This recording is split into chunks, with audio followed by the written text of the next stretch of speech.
Meenu'S Aduppadi. இன்னைக்கு நம்ம பார்க்க போறது ஒரு ஈஸியான சிம்பிளான ஸ்டார்டர் சிக்கன் கீமா கபாப். இது எப்படி பண்றதுன்னு பார்க்கலாம் வாங்க.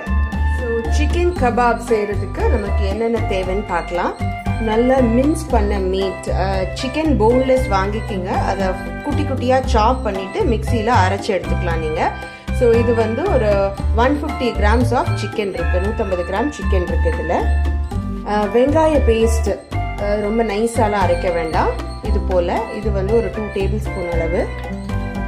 பிரெட் க்ரம்ஸ் ஒரு 1 to 2 டேபிள் ஸ்பூன் அளவு தேவைப்படும். இஞ்சி பூண்டு பேஸ்ட்டு, மிளகாய்த்தூள், உப்பு, கரம் மசாலா, இது வந்து மிளகுத்தூள், மல்லி நல்லா ஃபைனாக சாப் பண்ணி வச்சுருக்கேன். இது வந்து புதினாவும் பச்சை மிளகாயும் நல்லா அரைச்சி வச்சுருக்கேன். கொஞ்சம் எலுமிச்சம்பழம். ஸோ இது இப்போ என்ன பண்ணலான்னு பார்க்கலாம். ஸோ ஃபர்ஸ்ட் இந்த சிக்கன் நான் அரைச்சி வச்சிருக்க சிக்கன் எடுத்துக்கேன்.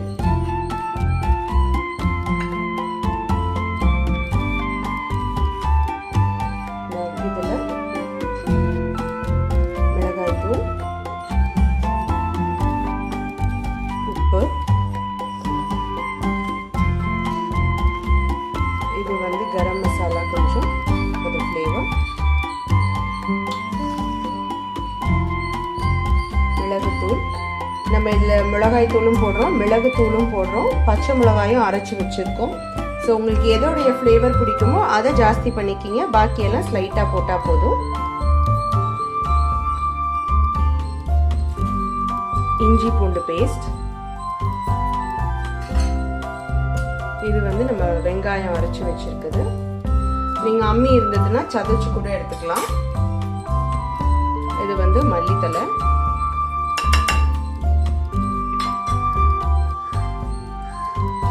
பிரெட் க்ரம்ஸ் கொஞ்சமாக போட்டுக்குங்க. அதுக்கப்புறம் நமக்கு வேணும் ரொம்ப தண்ணியாக இருக்குது அப்படின்னா we can add more. So lemon.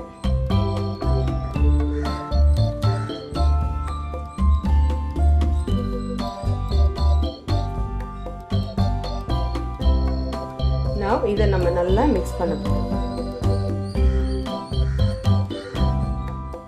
So இப்போ பார்த்தீங்கன்னா நல்லா பிசைஞ்சு வச்சுருக்கேன். இதை நீங்கள் கொஞ்சமாக எடுத்து இப்படி பிடிச்சி பார்த்தீங்கன்னா பிடிக்க வரும். ஸோ அதுதான் நமக்கு வந்து கன்சிஸ்டன்சி. ஸோ ரொம்ப தண்ணியாக இருக்குன்னு ஃபீல் பண்ணிங்கன்னா நீங்கள் வந்து பிரெட் க்ரம்ஸ் எவ்வளோ தேவையோ அதுக்கு ஏற்ற மாதிரி போட்டுக்குங்க. நான் இந்த 150 கிராம் சிக்கனுக்கு ஒரு பிரெட்டை வந்து க்ரம்ஸ் பண்ணி வச்சுருக்கேன். இது ட்ரைடு க்ரம்ஸ் கிடையாது, நான் யூஸ் பண்ணது ஃப்ரெஷ் க்ரம்ஸ். உங்ககிட்ட ட்ரைடு க்ரம்ஸ் இருந்தால் நீங்கள் அதையும் யூஸ் பண்ணிக்கலாம். இதுதான் கன்சிஸ்டன்சி. இப்போ இது ஒரு 1/2 an hour நல்லா ஊறட்டும். அதுக்கப்புறம் நம்ம கபாப் எப்படி பண்ணுறதுன்னு பார்க்கலாம். ஸோ நம்ம மேரினேட் பண்ணி வச்ச அந்த கபாபுக்கு ரெடி பண்ணி வச்சோம் இல்லையா. So I have taken that. அது ஒரு I left it for 1 hour. So இதெல்லாம் நீங்கள் ப்ரீவியஸ் டே கூட பண்ணி யூ கேன் ஃப்ரீஸ் இட்.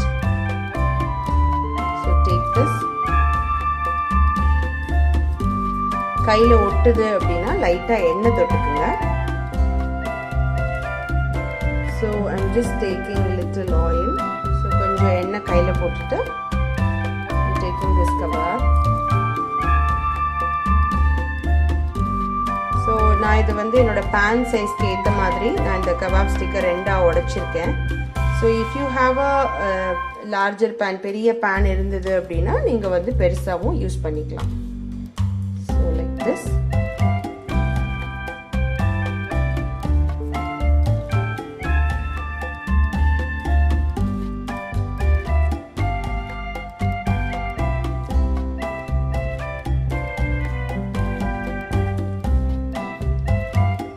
இது போல எல்லாத்தையும் செஞ்சு எடுத்துக்கலாம். மீன்வைல் நான் வந்து கிரில் பேனை நல்லா சூடு பண்ணிட்டு இருக்கேன். Heating up by the side.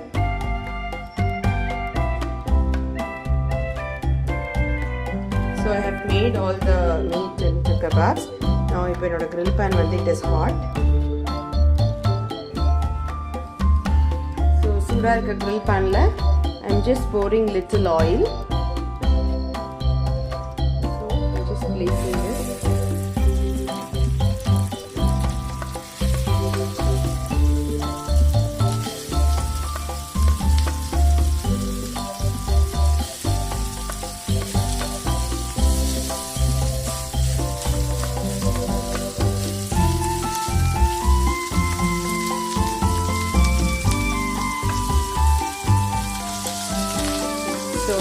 நான் ஒரு மீடியம் ஃப்ளேமில் தான் வச்சுருக்கேன், நாட் டூ ஹாட். ஸோ ஒரு பக்கம் குக் ஆனதும் we will flip it on all sides. So I'm going to flip it to the other side.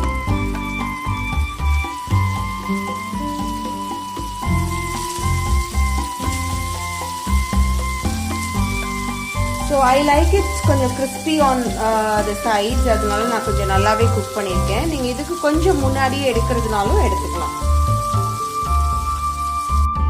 So our chicken kebabs are ready. So you can serve this with mayonnaise or green sauce or anything like that.